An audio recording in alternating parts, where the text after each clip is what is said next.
quick one. That was very quick. It's like I just pressed the live button and then I noticed that it says that I'm live already. Um, yeah, Togozani, greetings. I'm trying to see something. Yeah, okay. I think I look great. I think everybody can see me, everybody can hear me. So the topics that I cover on the YouTube channel, it's based on what becomes a common theme of request. It's also based on what I feel like I have information to share on. It also is based on what I feel inspired to teach on, because I just don't want to teach for the sake of just teaching and I'm sitting here and I have nothing to say and I'm just, blabbing, or I feel stuck, or I feel like I won't be able to respond to certain questions that get asked. So do understand that I do take all your requests into consideration. My intention as an African spiritual teacher, as Ukoko Dineo, aka Karanga Queen, is to educate, to enlighten, to awaken, and to inspire us to become better versions of ourselves by using African spirituality as a philosophy of something that I have found myself in. I have found that I resonate with. I have found that it speaks truth to who I am as an African. And I have found that it actually connects me to the essence of my identity as an African.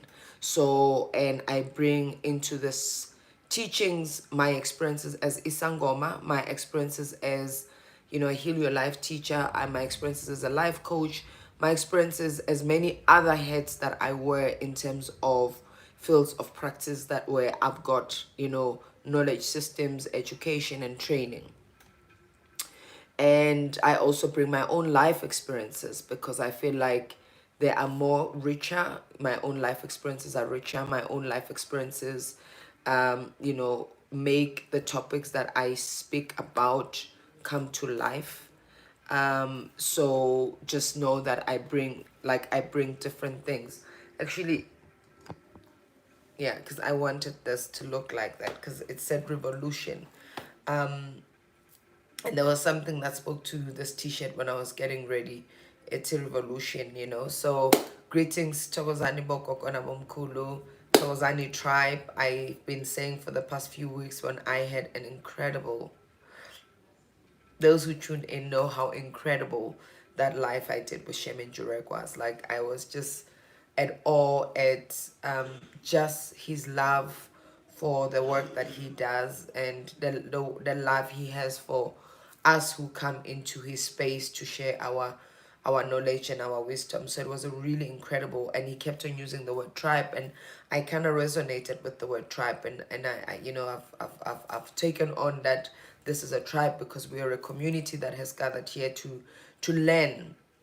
And as I always say, that I'm not only teaching to you, but I'm teaching to myself. Please remember, beloved, subscribe to the YouTube channel. Put on your notifications on, because some of you miss these things because you have not subscribed. Like the video, because then it means a lot of people can have access to it. They say it does something with the numbers on YouTube. I'm not yet YouTube savvy, but I know it works. And especially for topics like this that are peculiar, that we don't have a lot of information that are on, that you are an African and you are conflicted about what does your cultural practice say about surrogacy. Are you going against cultural practice? What does your culture say about adoption? What does your culture say about IVF? Because we tend to become afraid of the things that we are unaware of. And we tend to become afraid of things that we have been made to believe they are something else, or they are immoral, or they're right, they're wrong. So we tend to also go with things that we have been conditioned to believe as true.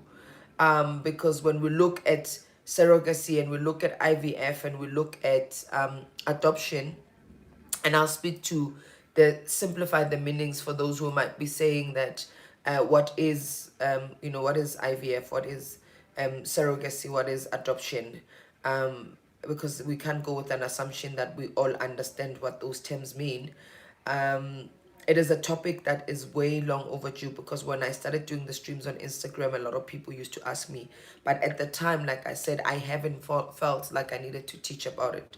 So adoption is when you take in a child that you did not, um, physically carry, that you did not physically make as a couple, and that you are taking on and bringing into your family to raise as your own. That's my understanding of adoption, is to adopt and bring them into your space. Whether that adoption process would be raising a sibling of your own, and taking them as your child, or raising your cousin's child and taking them as adopting them into your family. But it's somebody you didn't physically, it's a child you didn't physically carry. It's a child that you did not conceive, but was conceived by somebody else, and then gifted to you.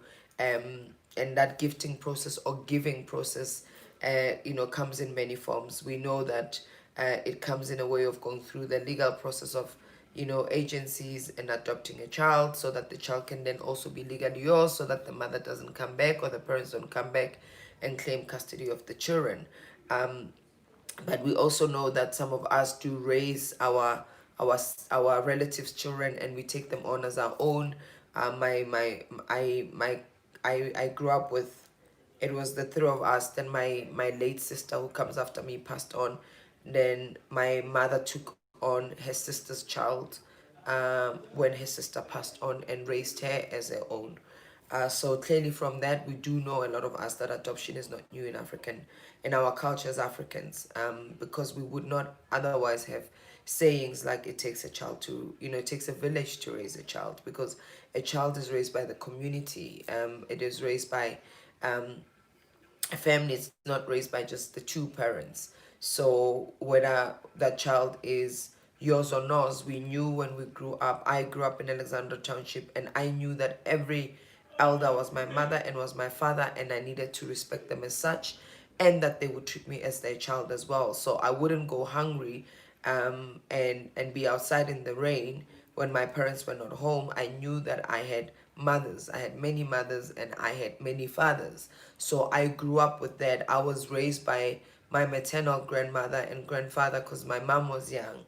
So I was adopted as their child, even though I knew who am I, but I was raised by them until the ages of 12, when my mother took me in, because we moved away. Alexandra, we share the same yard. It's like one big piece of space. Well, it's not big anymore, but that big space, and then there's many houses. If people know Alex, like, or then we live in, but we share a yard. So my mother lived on the other side of the yard. So I was raised in my grandmother and grandfather's household. So they raised me till I was 12, because then my grandfather passed away. When my grandfather passed away and my mother found another house outside the yard where we were raised, she took me, and I went and I stayed with her. So I was raised by my grandparents. So I was adopted by my grandparents. Because they didn't physically carry me. Because adoption does not necessarily mean it's somebody that is not of your bloodline. But it's open like that. It's just like somebody whom you didn't physically carry. But it could be a child that comes from the family that you adopt in. We also know that when we hit around 2000, when the millennium hit, and we were hit by the HIV/AIDS pandemic, a lot of children lost their parents. So a lot of children were left with no parents, were left vulnerable, and were left orphan. So they had to find homes. But the first point of being home was going into homes of families and relatives, because it takes a child. It takes a village to raise a child. Agnan and Dan, we say words like that there are no offense in our culture. Our kutsana, those terms really are terms that we have, but we wouldn't want to see our own, and our own is not only of blood. Like I explained, those who grew up, I was born in the 80s. Well, I was born in 1981, so I'm 39 this year. So I know that when I grew up, I was never a child of just my mother and my father. I was my child of the small community that I grew up in Alex, and I would be held accountable by everybody, because if I go and misbehave or become mischievous, every parent or every adult would be able to call me into order. Remember to subscribe.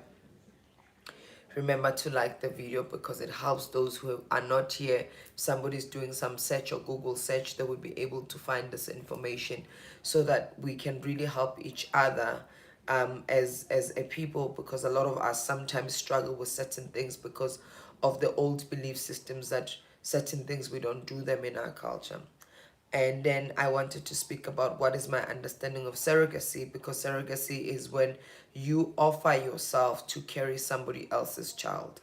So they make the child, the two people, there's the egg comes from the woman and the sperm comes from the man, and then you as a female with a uterus and a womb that's healthy then volunteers to carry that. I was once a candidate for surrogacy, and this I was married and I had kids of my own, but I was offering a friend to carry their child because the wife had rheumatitis arthritis, so meaning that her bones were not strong enough to carry a child full term. So I spoke to my partner at the time, and we were considering surrogacy, and we eventually withdrew our offer, and I'll explain later why we did, because we sat down and spoke about it. But would I do it now? I now I'm 39, so I don't know if I can carry somebody else's child, because I'm done with 4 kids. My tubes are tied, because it's also those things. Can you sterilize if you are an African or you're a spiritual child? Contraceptives, because there's a lot of these things that we feel because how our ancestors used to live and how they carried certain things. They are un-African, they are Western. Yes, maybe how they've evolved and been innovated and presented back at us, that influence comes from the West, but the knowledge of innovation and of creating systems that can help us navigate around modern difficulties, their roots come from the continent. And I'll speak to that in a minute. Then there is, because I spoke about adoption, I spoke about uh, surrogacy, and an IVF, intro fertilization, where the egg and the sperm gets, they take an egg of a woman and a sperm, and it gets fertilized in a lab, and then it gets put back in a woman's womb.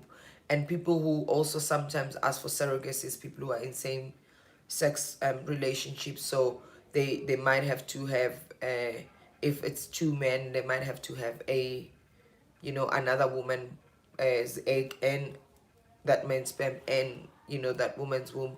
So surrogacy and IVF, sometimes it's done as a process and done with one person, depending on the circumstances of the surrogacy. So yeah.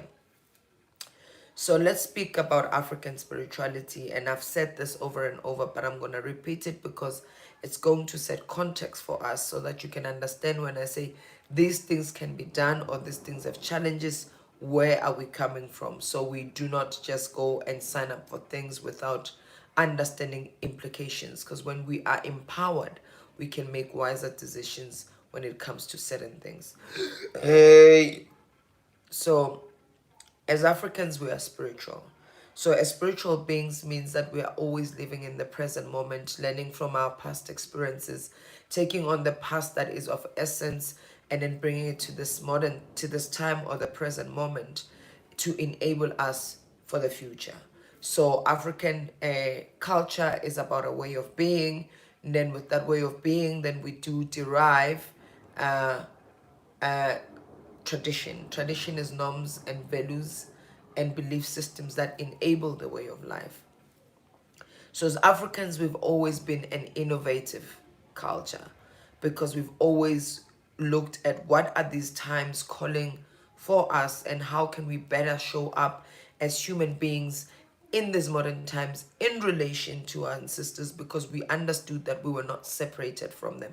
We and them were one, because we are spirit beings having a human experience. So our relationship with the spirit or with the divine was always very paramount, because when we had a healthy one with the divine and the divine one, its ancestors included, we understood that then we can flow, and our wishes and our desires and our aspirations can also be manifested because we are in connection with the spirit world.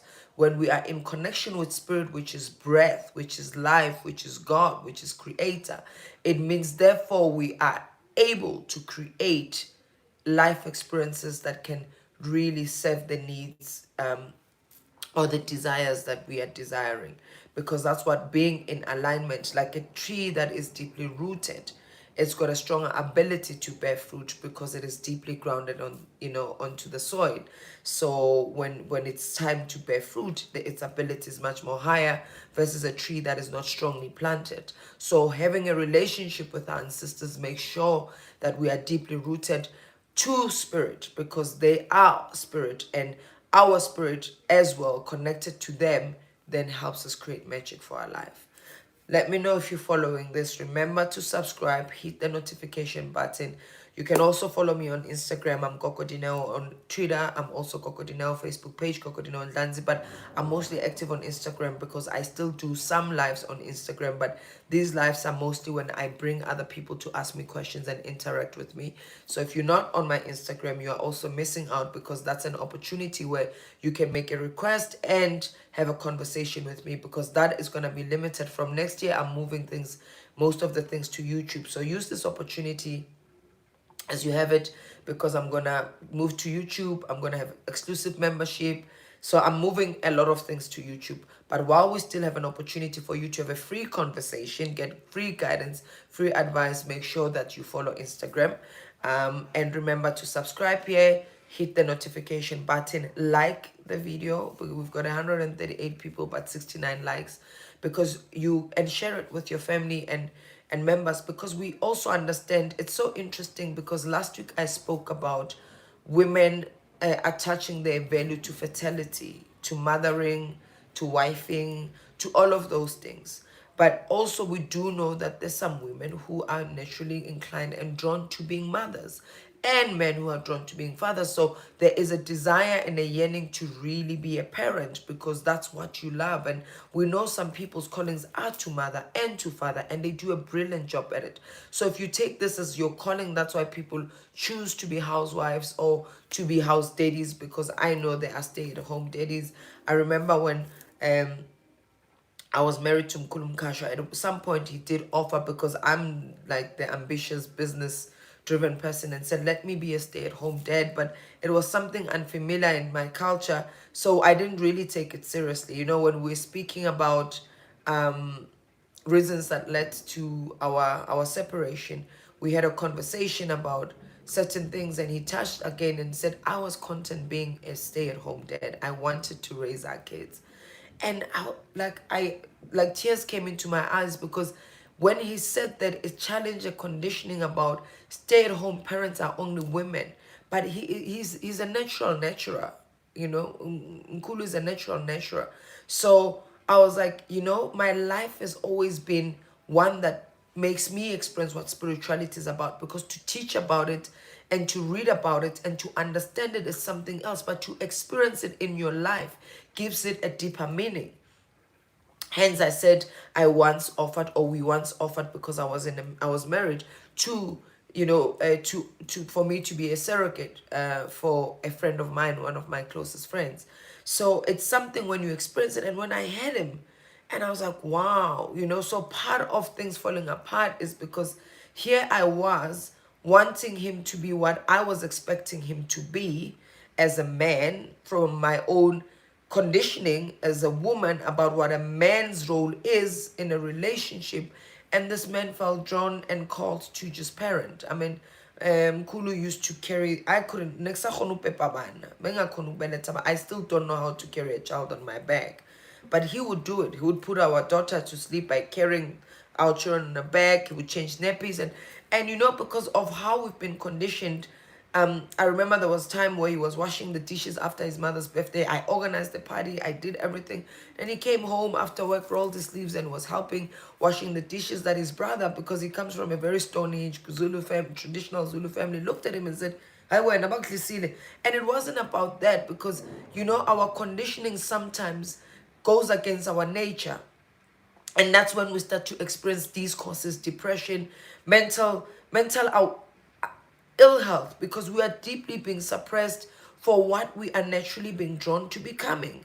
So, because society says you can't become this because you belong to this box, but this box that you don't fit in it. So, I just wanted to say that. And spirituality is about being you. It's about a self-exploratory journey. It's about returning to the God self that you are. And spirituality is about understanding and acknowledging diversity. It's about end. It's okay to be a man and wash the dishes and be a cook. It's okay to be a woman and want to go change a tire. It's okay. And that's what spirituality, when we say we are spiritual, we understand that we cannot be boxed and we can't want to be. Spirituality says you are not going to be the same person post the stream. Every time you come into my stream, you leave a different person. Spirituality acknowledges that, but a conditioning, especially embedded in religion, says no, you can't be. What are you talking about? Because our religion and our culture says no surrogacy, because things that have to do with technology and science are going against the natural order of things. But first of all, then question antibiotics, question all of those things. And I'm not a big fan of synthetic medicine either, because I believe that we can heal our bodies by just changing how we think, by changing our diet and eating better. But there's a time and a need for certain things. So I'm not attached to no, when I'm not well, I start to look at what's going on in my body, in my life, and see what are the things I need to, like I spoke the other time, when I get diarrhea and my stomach starts to burn, I know I'm ungrounded because I'm busy and I'm working and I'm not taking time to myself. Then my body responds to say, you need to rest. When I start having ulcers or certain things, I'm not eating well. So I'm in tune with my body and I understand what my body requires. So I don't need to take synthetic medicine for every single thing. There's times where I am and I need something to work, because if I don't get something to work, but I don't use synthetic medicine to treat every single thing, because it's also, everything has its side effects. My child is type 1 diabetes. It's an autoimmune, it's genetic, it's hereditary, and I need, now he's on insulin, and I'm not going to say stop insulin, because we're going to do all those things until I got it figured out. I'm going to make sure that I'm keeping my child alive, even as a sangoma, by giving my child what she needs at this moment. And that's what we need to understand as Africans, is that sometimes we can be religious in our belief systems and be cast things in stone to the detriment of our own health, our own well-being, our own sanity, our own happiness, because we say it's against. In spirituality, nothing is against, it's always for something. So let's speak about the three that I've spoken about. Adoption is not new in African culture. New as in before our time, before our parents' time. Even now, it's not new. That is quite simplistic. We do understand that we've always taken care of other people. Your mother has always had other kids. They might have not stayed at your house full time. They might have not taken your surname, because we're gonna then speak about then legally adopting a child who has to be raised as your own. What are those implications, and what do you need to do to make sure that this child then gets deeply rooted into that family? Because I've always wanted to have 12 kids. I loved big families. I came from a very small family. It was me and my sister for the longest of time. Then my mother had my younger brother and I was 18, and my sister died at 18. So it felt lonely. I felt like even though I had many cousins, but when I was 12, I felt like I needed a big, because I was used to my cousins. So we got separated with my cousins because I went to stay with my mother.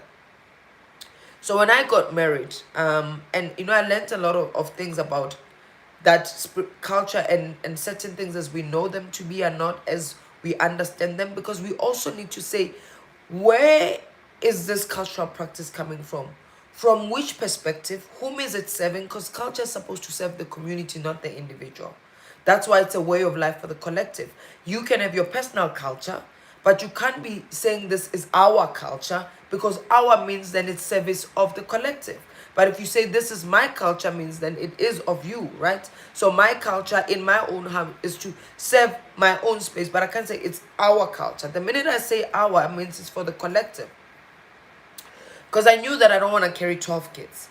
And I said to my, the uncle of when I was being brought into my in-laws, Ngati, so what if, because at the time I had 2 kids when I got married, we already had kids.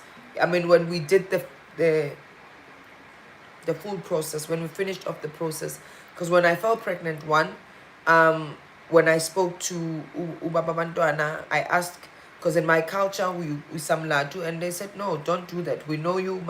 His family knew me, my family knew him already. He said, no, we'll come and say, you have fallen pregnant out of wedlock. And he spoke to his uncle, and his uncle said, in their culture, I can't say in general African culture, in their culture, what happens is that if you are going to go ukhokhela inhlawulo, it means that, and inhlawulo is an acknowledgement of paternity. When you do that, it means you want nothing to do with the mother. So his uncle said, so what are your plans with Dineo? And said, no, I want her as a wife. And the uncle said, we're gonna go pay lobola then. You're not going to go hlawula usbusis. So that's what they did.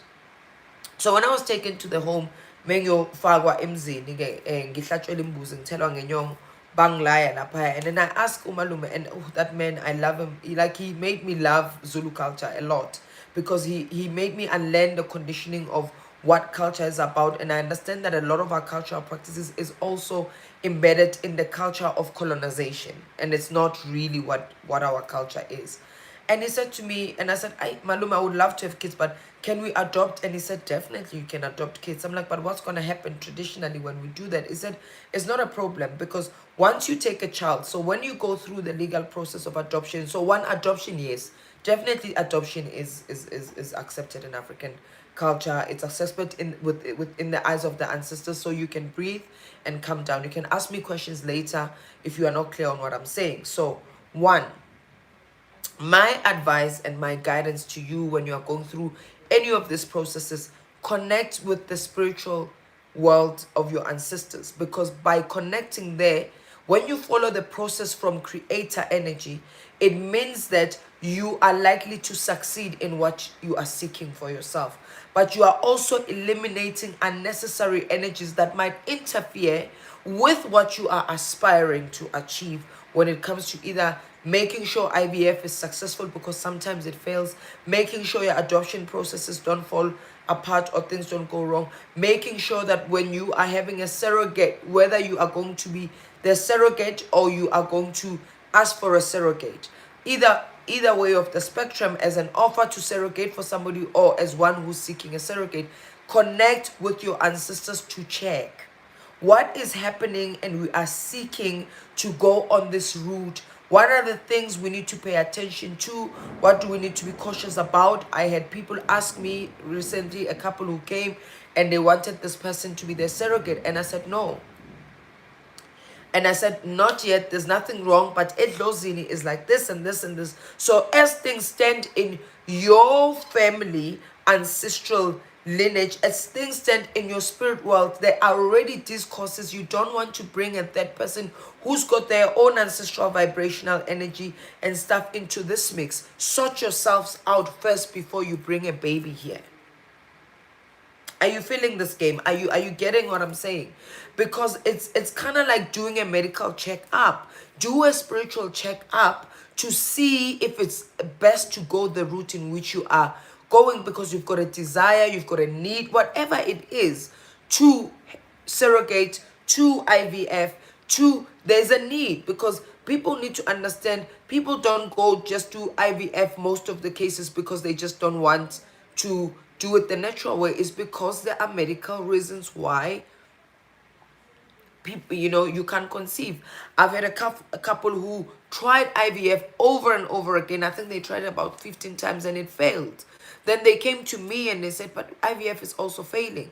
First thing that we did, I did what we call a traditional fertility test to test the fertility levels of the couple. When we tested the fertility levels of the couple, I found that the woman was quite fertile, but the guy was really, and fertility issues with guys is normally low sperm count. And he said, yes, medically, we did the checks. Because I asked if they did the medical checks, and they said, yes, they did the medical checks.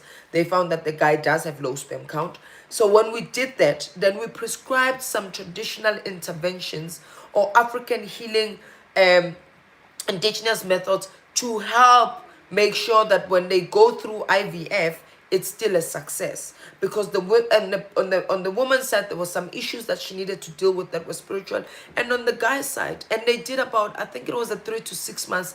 They came, they came for treatments. They came for ukata helps. They came ukata, it's enema. They came for the enemas. They take them imbiza, which is concussions of African medicinal plants mixed together to help with fertility. And guess what? They've got a baby. I got a picture a couple of months ago, and I asked if it was natural, and said no, it was IVF, because sometimes we don't ask our ancestors for what we want, and we might go into certain things that look like it's an intrusion, because those procedures, it is intrusive to the body. It's not wrong, but it's intrusive. There are surgical procedures that are being performed when it comes to IVF, and that or intrusive procedures. Let me not say surgical, because not everything you have to go to surgery, but there's an intrusion of the body. So when you don't speak and acknowledge spirit that flows in a particular way, and you don't do the certain works, then the body rejects it, because it's like, what is this alien or this species? What are these instruments being injected in my body? So when you do certain rituals, including you are informing. By informing, you are raising awareness in your ancestral world of what's going on. They will also be there guiding the doctors, making sure the procedure is a success. You know what I'm saying? So that's what I mean by that. You need to go do a spiritual assessment as much as you do a medical assessment to check. Similarly to adopting a child, because you are also wanting to understand, how do you bring in a child who already has a blood lineage, who already has a genetic into this family, so that, because you are bringing a child to add value, so that the value add can actually be felt.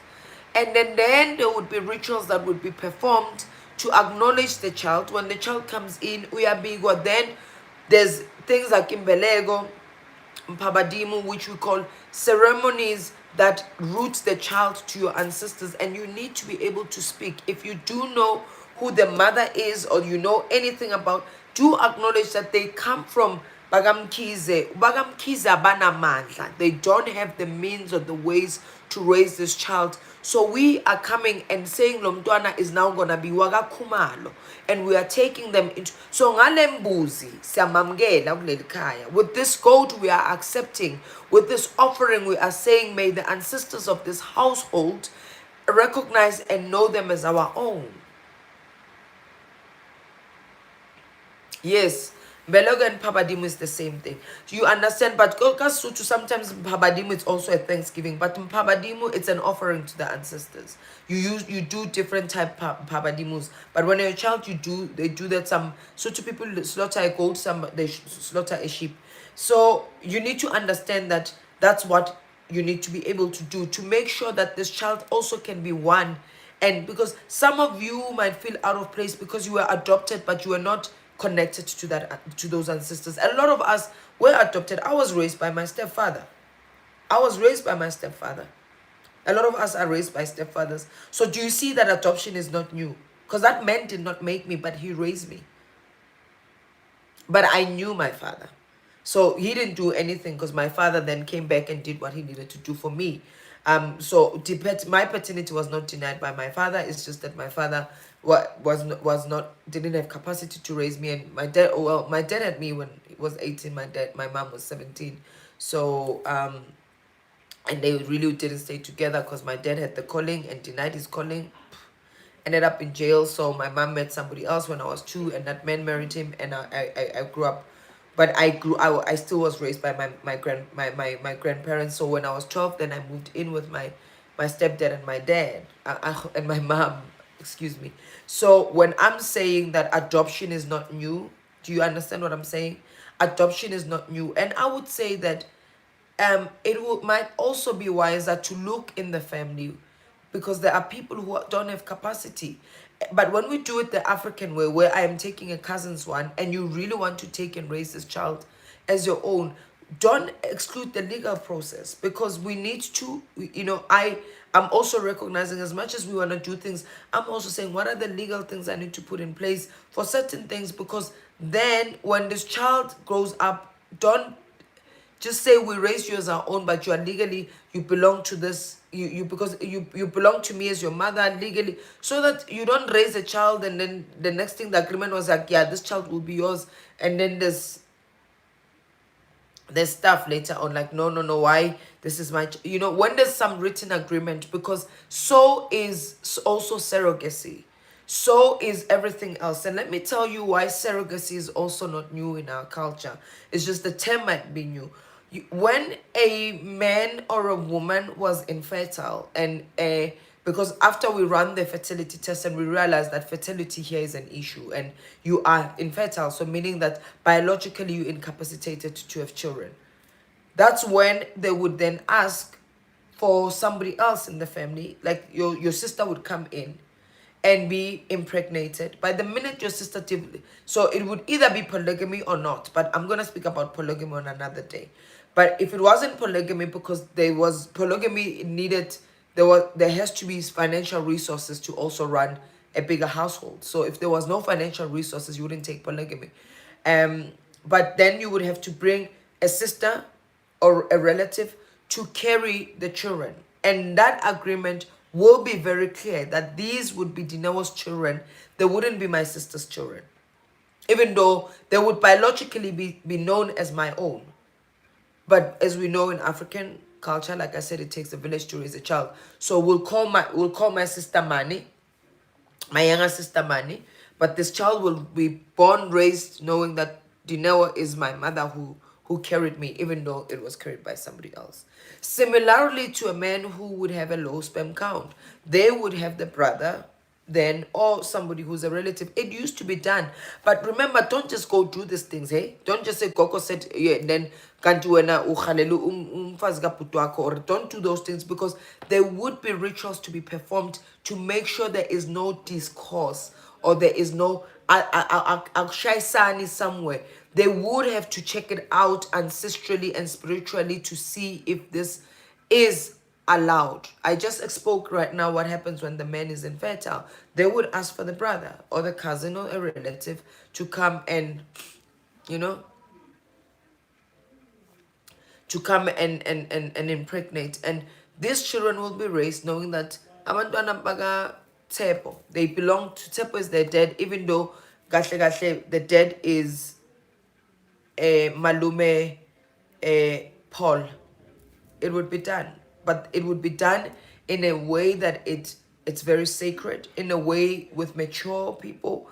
There won't be drama, Utsepo won't go out now saying things about his brother, because there has to be, it's a process. The way we had spaces and processes where these things would be facilitated. They wouldn't be done. They would have to have explored other options and say, okay, let's do this and do it that way. If there was no one, they would actually even take somebody else to come and say, Valuhlazola, do this, because at the time where our ancestors lived, procreation was very important.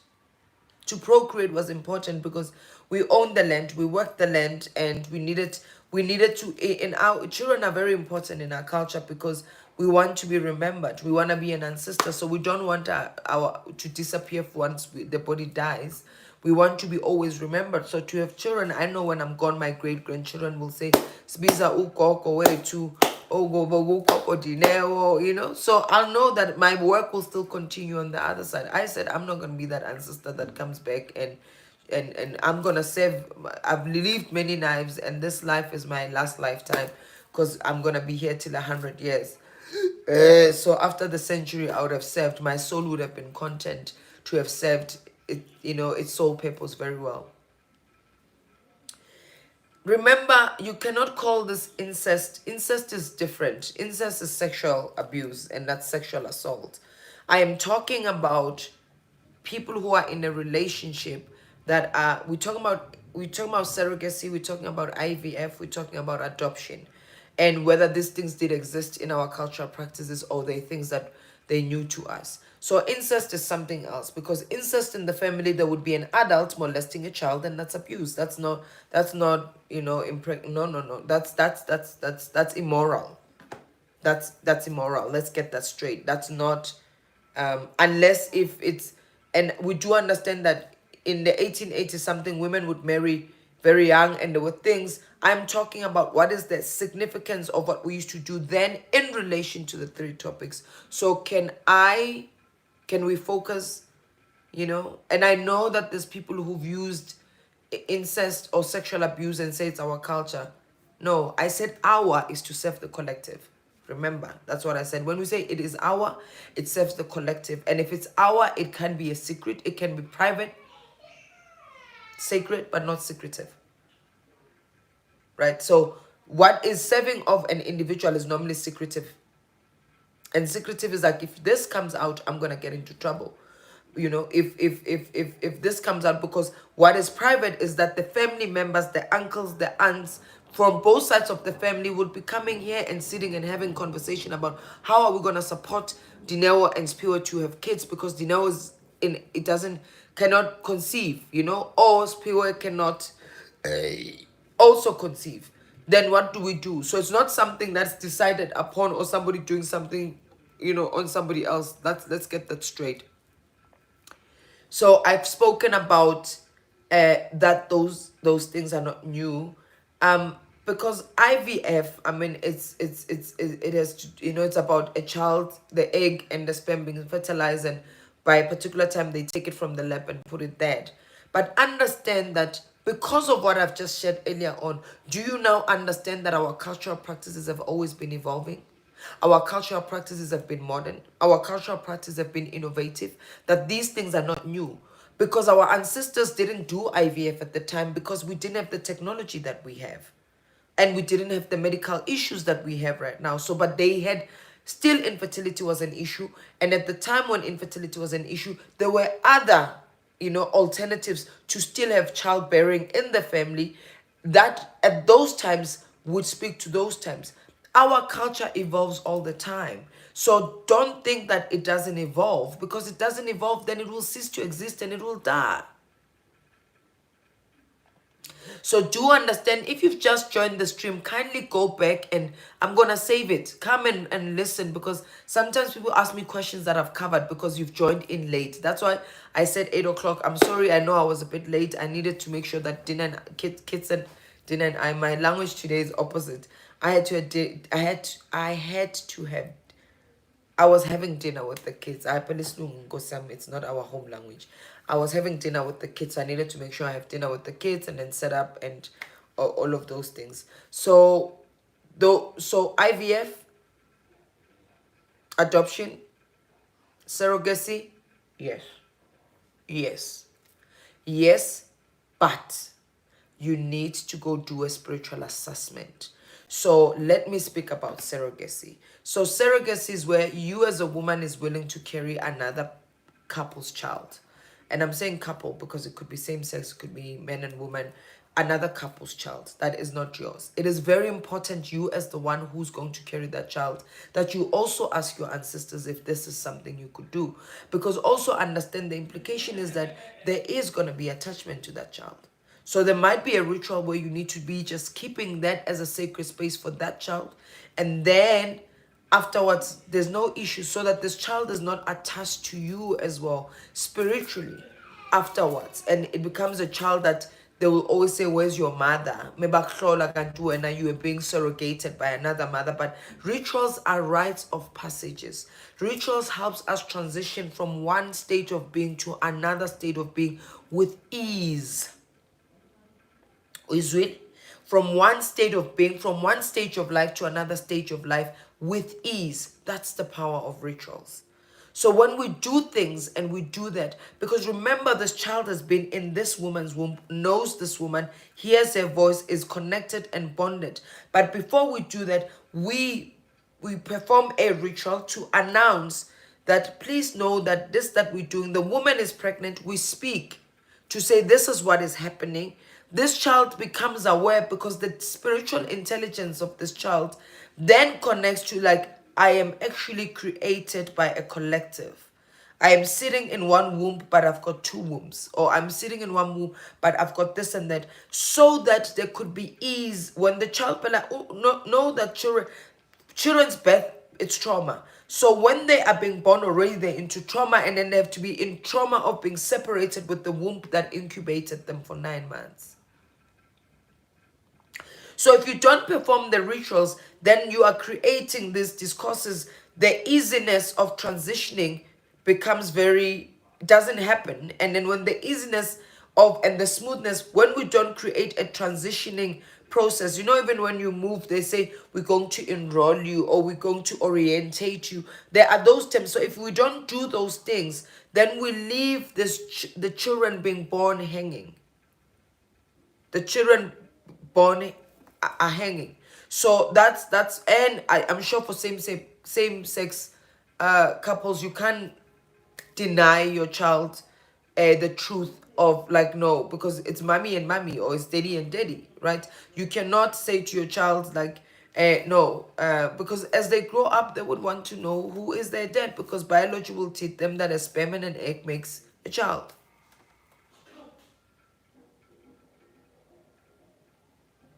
Okay, can we not ask gifts about, like, I see somebody asking about gifts of Ubungoma and my maternal. We're not talking about gifts today. We're not talking about Ubungoma. We are talking, you can ask me any questions in relation to your gift and these kind of processes. And I've said yes, yes, yes. You can do IVF, you can do surrogacy, you can, but you need to check if yes, you can. Because sometimes these processes don't be successful because spiritually we didn't align. Spiritually we didn't set the foundation right. Spiritually we didn't do cleansings or things. Because what if you're going and you're wanting somebody to be a surrogate and this woman has had multiple terminations? And I've spoken about terminations and the implications. So what if their own vibrational frequency is, then you surrogate, then she loses the child because she hasn't cleansed for all those abortions, because the womb is used to discarding rather than keeping. You know what I'm saying? So it's very important, because spiritual assessment, meaning go consult, will help you understand things at the spiritual level. Please ask me questions about the topic. I hope you found it insightful. I hope it's a relief for a lot of people. I hope, and remember, these are processes. Similarly, pregnancy is a process. I would say that do these things from a basis of you've consulted and you're being guided spiritually, so that even post that, bring and ask Kuti, what are the ancestors saying about the child, because it helps with the naming of the child. It brings this child to a whole state of being, going deep. Hey, but I always go deep when I come here. YouTube makes me deep. Hey, Marcos, bayavuma. Abangiphethe bayavuma ukuthi ngibheme isnave. Any questions? What about when you adopt a child with the same surname as yours but a different lineage of blood? Do you still, yes, Mbelogo, you do Mbelogo still for your own blood children. All my 4 children in Mbelogo was done by their father. So, and they were made by me and their father. So it's announcement, it's a rooting to the ancestors.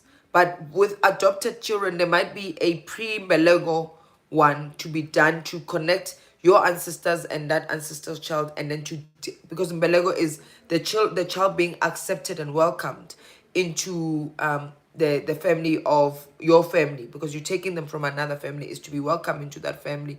And these things, I'm giving generalization. The specifications are also dependent on they dependent on the realities of your ancestral world. Somebody was asking about birth control. What about birth control? I used birth control throughout, and I know some teachers and scholars say there are natural ways of, like uksoma. Uksoma it's non-penetrative sex. It's used a lot in Guni culture. Non-penetrative sex, it's still pleasurable. And that was another way of a natural way of preventing pregnancies. We know that withdrawing before ejaculation does not necessarily give you 100% accurate prevention. And I hear that there are other ways, but I don't know about other natural ways, so I won't be able to teach and go deeper there. So, but if you are going to put anything into your body, like I said, an invasion, ask and pasha and speak to the ancestors, so that there is no, that when I had to go do my sterilization, I pashaed and asked, and they were telling me now, labo doctor, I need to take out my womb. I said, I love no, always. But should I need to, for any other reason, I will pasha and ask the ancestors, because I'm a mother of the nation. I carry other ancestral spiritual kids. So the thing is that our ancestors had a human experience, beloveds. Don't think that they had a life. So they understand that the life they lived and the life we live might be different. So there might be different needs to this life that we live in. So let's not take them as these things. They were once human and they also made mistakes. That's why uzothi mawuphahla bogogo nabomkhulu sandla phezu kwesinye ningaqumbi niqalekise xosha libhekiwe, meaning that we are forever corrected on the path. So don't feel like the ancestors are out there, and they also were human. They made wrongs and they made right. So they had their own flaws. So you're dealing with people who know what it's like to be in the flesh. So it doesn't mean you can't make or state your situation to say, hey, this is what it is. I would really love to do this, but this is what I would prefer. I would really love to have my own children, but because of this and this, there's a lot of children in the world. They can see there's a lot of children who have no parents. Let me raise other children, because some people it's not a matter of infertility, it's a matter of choice. And how wonderful that you are willing to raise children, because there's many children. I know a lot of people say, I don't want to have a child. There's too many children without parents.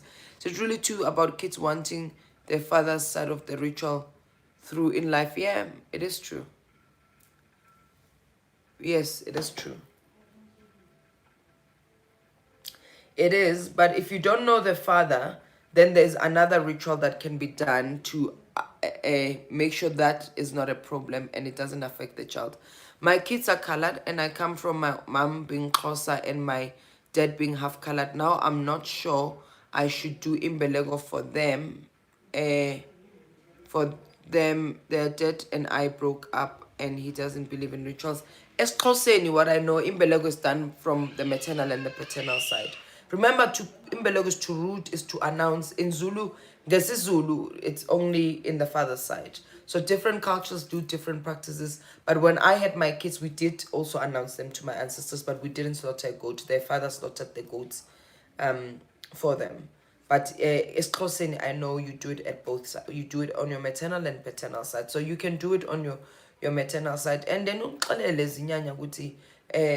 if the father doesn't want, or the father denied paternity, there's umsebenzi, there's muti that could be used umuntu mekahlushwa isibongo to say, the father is alive. Nina bakagade babomthimkhulu nangu sipho uyatanasa la ulahla umntwana athaso wakhe. And sometimes these things don't happen because sometimes we're not truthful. I mean, sometimes our mothers are not truthful about who our fathers are. And sometimes they're not truthful because there were other things. Sometimes it's that because your father is your father is your grandfather. Your father is your uncle. So the mother, we don't point fingers and thinking these women were out being promiscuous, but sometimes it's because there was an incest in the family and your own father impregnated you, so you're hiding the identity because nivaluhlazo. These things do happen, whether you've experienced them or not. And I once said, utatako needs a sangoma and a psychologist. Because what do you do with the spiritual implication? You've been raised with the surname thinking this is your father. So it's how do you reconfigure your identity? Spiritually, creates a discourse.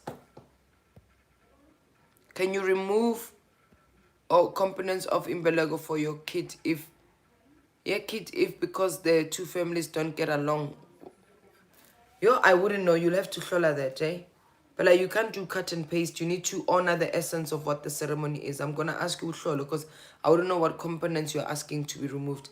Can you use that muti if the father doesn't want to hlaula? Yes, it's not one muti. So when people come and mahlushwa isibongo sakho baba, there's a ritual we perform, including muti usage and other things. It's not only muti, to cleanse you of that request or that demand, because the other thing is that actually when it becomes a problem, it's because it's becoming a demand, and they're overburdening you as a child for something that is not really your responsibility. It was the adults that made you.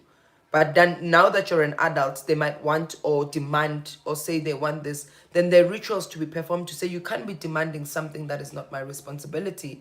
What I'm responsible for is to acknowledge that I am of your child from my maternal and paternal side of the family. And then if there's something you'd like me to do from that side, please guide me and show me what I can do that is within my capacity. But dad is busy there, not wanting to take responsibility for any of this. So why don't you go and talk to dad and dad's family to do this? That's why some men who have denied their children's paternities, they come years later because bathi uyagula or something, because the ancestors are saying, hey, when you have actually discarded us by discarding your child. By rejecting your child, you have rejected your blood, right? So you have no life in you, or the life is not flowing because you have done this, you've done this injustice. I saw another message. If divorced and we were not married traditional, who's Mbelego do as I mom do for my kids? It depends. Remember, it depends which, like I spoke, kuya ngokuthi you are from, you are from which side of the family, because there are people who are not married, they were never married, but the fathers bahlawula abantwana and they still do mbeleko to acknowledge the paternity. So it depends. But if there's a denial of paternity, then you do a ritual to have the child belong to the actually automatically when you have a child born out of wedlock, they belong to the maternal side of the family until the right rituals have been done to acknowledge the child as both of the maternal and the paternal. They can't take on the surname of their father if no rituals were performed, because that's going to also be a problem. Okay, but we're moving away from adoption. I'll do another one on pregnancy, rituals, and parenting, okay? Can we focus? I'm not seeing any more questions around surrogacy, around IVF, and around adoption. I'm just getting a lot of things about belegos and all of that. There was another one about abuse that I wanted. Yes, this is from Nhlapo saying, I was in an abusive relationship, had to give my child away for adoption, and now I regret. How can I trace my child? Did you go through the adoption agency? It might be that, but you might have to leave because you might need to heal your guilt. You might have, the child might not, and might be prepare yourself psychologically that they might not be wanting to see you. So also explore the reasons of why you want the child back, because sometimes we think they can, by having our children back, is going to do away with the guilt. It's not going to. I thought by having another child will deal with my shame and guilt of terminating my first child, but it didn't. What about homosexuality, are you asking me? You can't say what about homosexuality. I did cover the issue of surrogacy as a reason of people want to surrogate because they're in a same-sex relationship. So I don't understand what you're asking me in terms of homosexuality and the question. What's the question, Lulamela, around homosexuality? Please ask the question again. Coco, what are the implications of, okay, deceiving a man to raise the child under the impression that the child is his? Could the ancestors of the man make the child sick if ritual? Yeah, yes. And there's a lot of women who do that. I've met a lot of women who do that, and their reasons are selfish, because that man has money, better than the man that they conceived, because I didn't want my partner to leave me because I cheated. It's self-preservation. Think of the child, think of the poor man who thinks this child is theirs. Because they are people who come for a consultation and we say, you're not your father's child because the ancestors don't recognize you, even if a ritual has been performed. They can make that child physically ill, but they can also, that child will not be rooted, so meaning that their life will get stuck even if things have been done. And the implications on you as the deceiver as well. What you plant, you shall reap. And I've seen how deceitful people have actually lived a miserable life because you are harboring a very big secret. So it's not on. Oh, thank you. So please remember to subscribe to the YouTube channel. Thokoza Koko Siyabonga. Coco, what are the implication of donating sperms and eggs? Like it would be of, I also almost donated my eggs because I had another friend. I mean, I think I'm just like, spiritual being that trusts that. But bengizophahla ngicele why did I say ngicele? Yo, ngicele if I could, but I also needed to make sure that there would be something legal to say this child looks like me, because might look like me, because I'm very, my features are strong, and that I move away. I would have had to ask my ancestors before I do it, because of ngumuntu webizo, ngumuntu obungoma, and all of those things. So I would say, if you want to do that, remember everything that you're doing that is what we see, because there's an invasion, there's an intrusion that happens that's out of the ordinary. I don't want to say unnatural, out of the ordinary, and it's new. It's best to actually connect and see that by doing this, it's going to serve the couple, it's going to also serve you. Like, I'm asking, is homosexuality wrong to them? Do they see it as wrong thing? Sorry, it's off topic. No, please, beloveds, don't just come to these lives. There's a lot of education I've done about sexuality and spirituality. And I said homosexuality in African spirituality has always been accepted. We are a gender neutral people, because I am Gogo, I am a woman, but ngihamba nabomkhulu. If that was wrong, then the people would be questioning why umfazi ungena amadoda. What made homosexuality wrong is religion, not African spirituality. But that's a topic for another day. Coco, how do I go about imbelego for my daughter, who I do support, though she is being raised by her partner? She is being raised by her partner, thinking my daughter is his. Spiritually, my spirit is broken, but I don't want to hurt my kid. Yo. Coco, how do I go about imbelego for my daughter, who I do support through she is being raised by her partner? I don't understand that question. So Mani, ask it again. So is your daughter being raised by, believes that your partner is the father, and that's not his biological dad? Is that what you're asking me? Because I'm not sure about that question. It's I'm not sure about that question. I saw you on Scandal. I was happy. No, I wasn't on Scandal. I'm on Rhythm City. I've got a role in Rhythm City. I'm always looking forward to Gogo's teachings. Siyathokoza Gogo for imfundiso. Thank you for the likes. Thank you for coming in. I think we don't have any more questions. Yes, how do you go about it? You need to tell the truth. Does your partner know that this child is not theirs? Or it's just about the child not knowing that their father is not theirs? Thokoza Gogo. When one is an adopted child and you don't know your biological family, is it okay to consult the ancestors of the biological family, and does one go about it? Yes, if you know their surnames, you can consult and ask. In a homosexual marriage, which surname does the kid belong to if the child was conceived through IVF and combination of the two fathers' sperm? Okay, that's when I said consultations are important, because these questions you can ask, but how do we then go about it? Because this child might have to carry double barrel surnames, like how homosexual couples, will go Kumalo, Ndlanzi. So the child might have to carry the two surnames, because that would be in gay, right? Because I don't know what would that look like in in in in transgender, because with transgender, then the man completely forfeits being a man and wants to be in a relationship as a woman. So meaning that then they might be happy with the child taking the surname of that man. Kamaku Koko, thank you so much. Kamaku Koko Tos.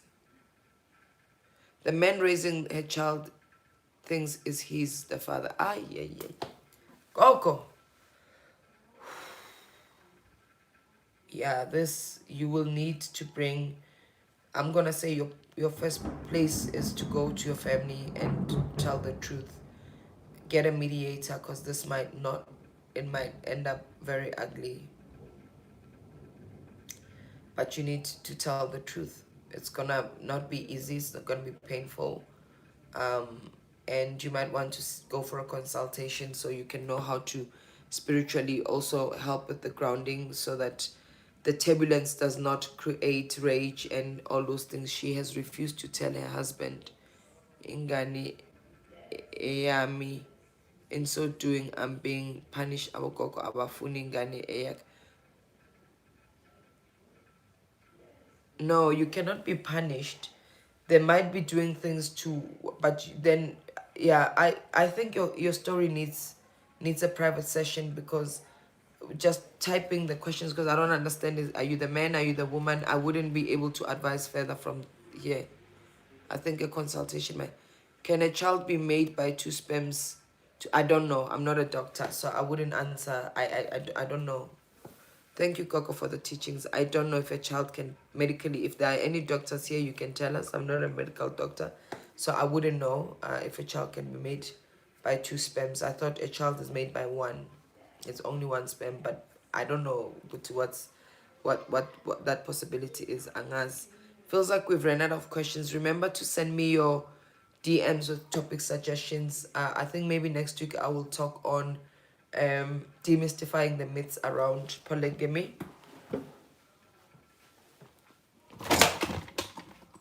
Oopsie.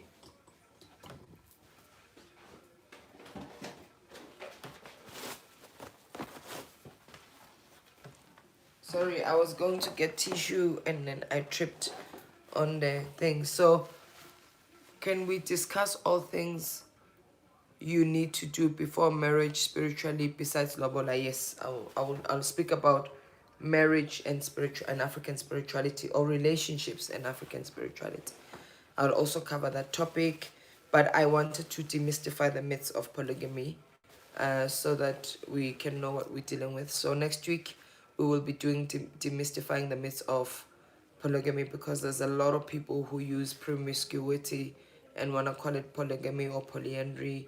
So, and some women or men might not understand it, and therefore become, when you are empowered, educated, you can actually make informed decisions of what you're signing yourself up for. Toza Koko, how do you apologize to our ancestors? Apologize for what, Monday? Like, what do you want to apologize for? Like, Mokna Makala, it depends what you're apologizing. Please talk about why is it so difficult to sleep with lights off. It feels like their souls are. You need a consultation. That can be a topic. I can do a topic on why you. Could be a lot of things. It could be that you're afraid of the dark, or you had a traumatic experience that happened at night. It's buried in your subconscious mind. Or it could be that there are energies and you need a cleansing. So it's a personal thing. It's not a It sounds as if another woman is raising her child and has told her partner the child is hers. Okay, yeah, I'm not sure. We can make a lot of assumption um about what this is and what's going on, because that's why I said uh what also is very important here is that when we make decisions about doing things the alternative way than normal way, I don't like to say the natural and the unnatural, because then I'm stigmatizing IVF and adoption and other things, is that you need to set things in place, because sometimes we say that's my child, I'm gonna carry the child and give it to you, and that was an agreement that I'm not gonna come and interfere. So meaning that then you deal with the consequences of the decision you've made, because you didn't inform your ancestors. That's what you're doing. You're giving all your parental rights to this person. So you need to be able to go yoshweleza ukuthi it wasn't in close, or you were helping another woman, in her need of being a mother. So that's why I said, good, as much as we can easily talk about it, but it's not easy. You can't. I'm not gonna give you a right. If you need advice, you need to then, I think, book a consultation or something, because it would be very difficult. Could skin breakouts be spiritual?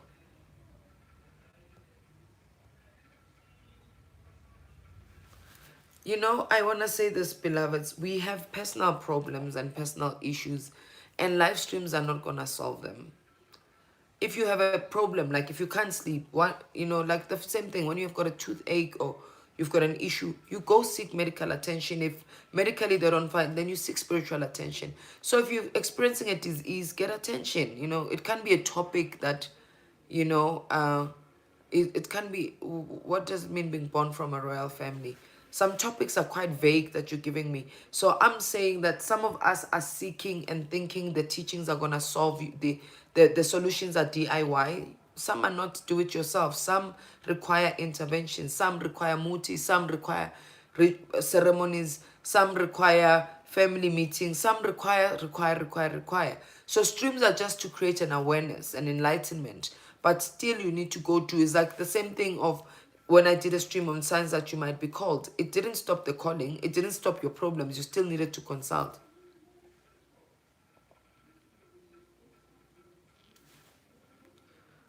What?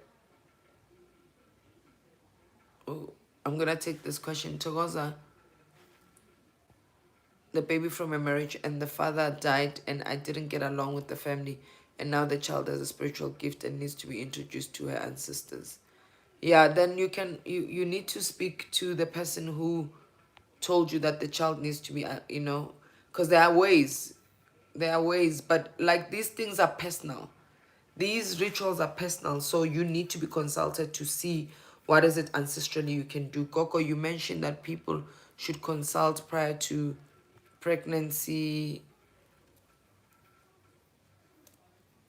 Amakoko, can we discuss about a spiritual person being in a toxic relationship, but the person you are in this relationship with is the chosen one, as I've consulted 3 times? I will teach about that because I have had relationships with, I've been brought partners in my life and the relationships have been toxic. Let me get my headspace together. I will definitely teach on relationships that are closely led. But one thing I understand that our ancestors are bringing relationships for our own personal growth and lessons. And just because this person is closely chosen doesn't mean it's for a lifetime and you need to stay in it. It might be there's a lesson that you needed to learn, but you're not learning the lesson and hence you are stuck in that relationship. But that's a topic for another day. Your number, Coco, so that I can book for consultation. I'm in the UK. Yes, we do consult via digital platforms. So let me type the consultation.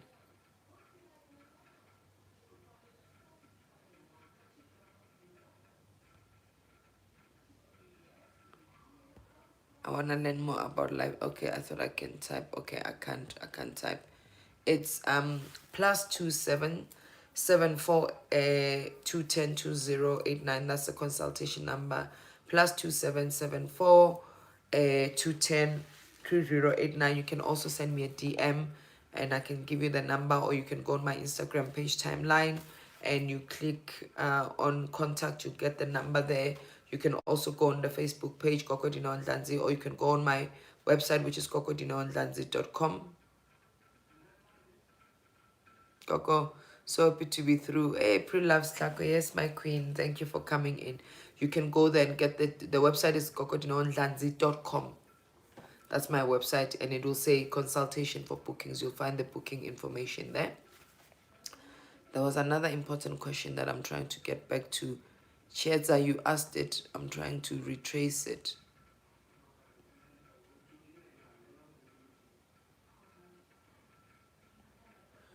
You mentioned that people should consult prior to surrogacy.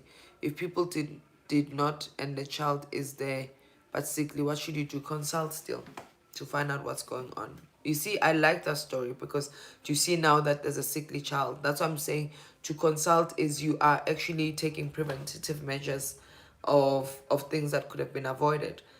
This is what I'm gonna say. Everybody needs to have a spiritual healer. Everybody. It doesn't matter whether you've got a gift, because people think you go to a sangoma because you now have a calling and they need to train you. No, sangomas help you understand what's happening with your spiritual health and wellness, because certain things are not working out because spiritually you're unhealthy.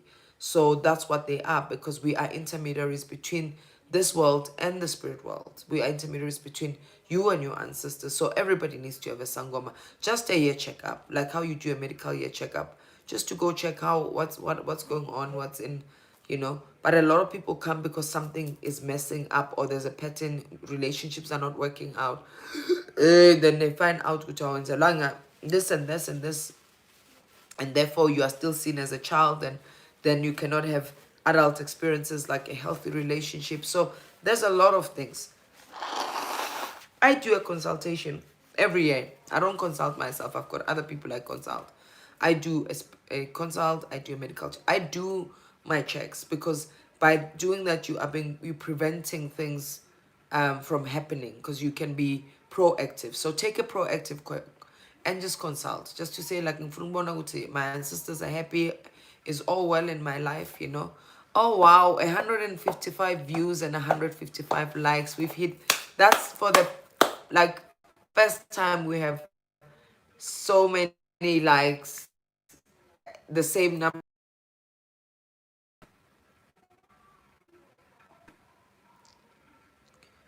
Coco, what about children of the same but separated and different families introduced to different ancestors? I don't understand. If the child, the parent, about the children of the same parents. No, the child belongs to the maternal and the paternal side. So when my children partner, they call my people and they call their father's people.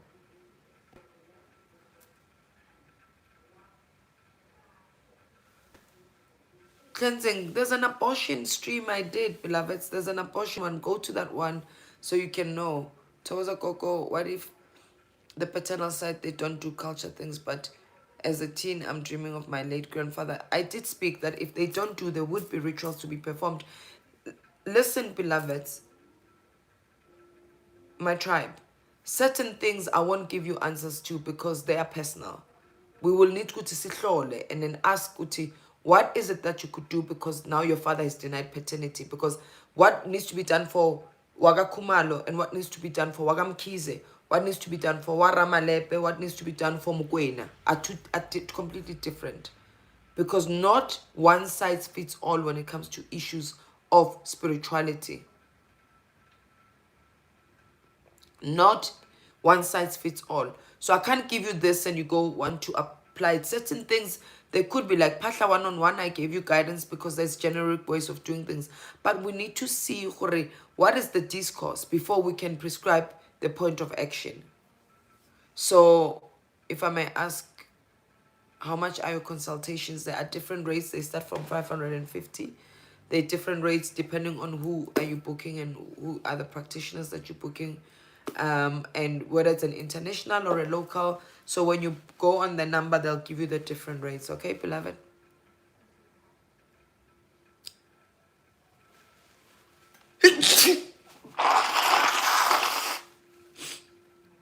My first YouTube stream, somebody's asking about blood donation.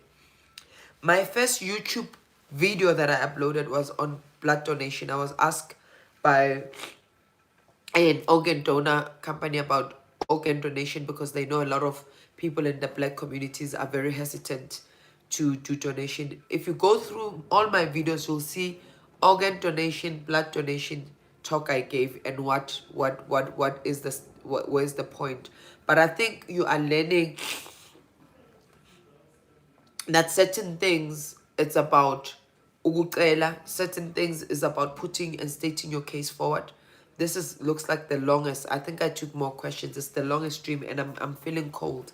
My feet are feeling cold. It's raining. I don't know where you are at. If you're in South Africa, I'm in Johannesburg, Midrand, so I'm freezing. But I want to thank you. Thank you very much for tuning in. Have a blessed evening. We will speak again on Thursday, and I'm going to ask my tribe, can we focus on the topic at hand when I've presented a topic, so I'm not all over the place, because this is about creating content so that when somebody who was in live here, when they listen to the content, they follow the thread of the conversation. So let's not be asking about, I'm talking about this and what about this and what about this. One day I'll do a Q&A, then we can ask open-ended, any question. But let's stick to the topic at hand. Is that all right? Thank you so much. Thank you, Bongi from Durban. It's hot. No, Joburg, it's raining. Thank you very much, Tandega. Thank you, everyone. Thank you very much. Love and light.